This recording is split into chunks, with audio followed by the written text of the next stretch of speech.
ಅಂದರೆ ಇದು ಆ್ಯಕ್ಚುಲಿ ಈಗ ನಾವಿದ್ದೀವಿ, ಈಗ ಫೇಸ್ ಮಾಡ್ತಾ ಇದ್ದೀವಿ ನಮ್ಮ ಕಾಲಘಟ್ಟ. ಇದು ನಮಗೆ ಯೋಚನೆ ಆಗಿದೆ. ನಾನು ನಮ್ಮ ಸ್ನೇಹಿತರ ಜೊತೆ ಮಾತಾಡ್ತಾ ಇರ್ತೀನಿ. ನಾವು ಈ ಪಳೆಯುಳಿಕೆಗಳು ಆಗಬಾರ್ದು. ಈ ಈ ಒಂದು ಜನ್ರೇಷನ್ನ ಕೊನೆಯ ಕೊಂಡಿಗಳು ನಾವಾಗಬಾರ್ದು. ಈ ಒಂದು ಟ್ರೆಂಡ್ನ ಕೊನೆಯ ಕೊಂಡಿಗಳು ನಾವಾಗಬಾರ್ದು. ಅದಿನ್ನೂ ಮುಂದುವರಿಸ್ಬೇಕು, ಮುನ್ನಡೆಸ್ಬೇಕು, ನಮ್ಮಿಂದ ಇನ್ನೂ ಮುಂದೆ ಸಾಗಬೇಕು.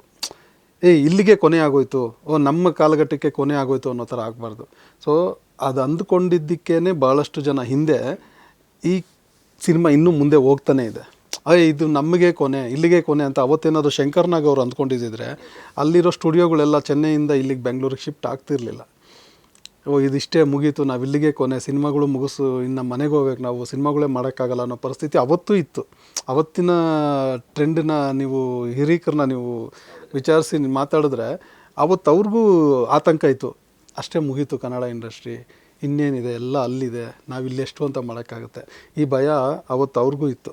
ಅವತ್ತು ಕೂಡ ತೆಲುಗು ತಮಿಳು ಸಿನಿಮಾಗಳು ಹಾವಳಿ ಇಲ್ಲೂ ಇತ್ತು. ಅವತ್ತಿನ ಕನ್ನಡ ಸಿನಿಮಾಗಳಿಗೆ ಒಂದಷ್ಟು ಅವಕಾಶಗಳು ಇಲ್ಲಿ ಏನು ಇವತ್ತು ಪರಿಸ್ಥಿತಿ ನಾವೆಲ್ಲ ಫೇಸ್ ಮಾಡ್ತಿದ್ದೀವಲ್ಲ, ಇದು ಅವತ್ತೂ ಇತ್ತು. ಬಟ್ ಪರ್ಸೆಂಟೇಜ್ಗಳು ಬೇರೆ ಬೇರೆ ಥರ ಇತ್ತು ಅಷ್ಟೇ. ಇವತ್ತು ಆ ಪರಿಸ್ಥಿತಿ ಇದೆ. ಬಟ್ ಇದೇ ಕೊನೆ ಅಲ್ಲ, ಇದು ಹೀಗೆ ಇರುತ್ತೆ. ಇದನ್ನು ಹೇಗೆಲ್ಲ ನಿಭಾಯಿಸ್ಕೊಂಡು ಮುಂದೆ ಹೋಗ್ತೀವಿ ಅನ್ನೋದಷ್ಟೇ ಇಂಡಸ್ಟ್ರಿ.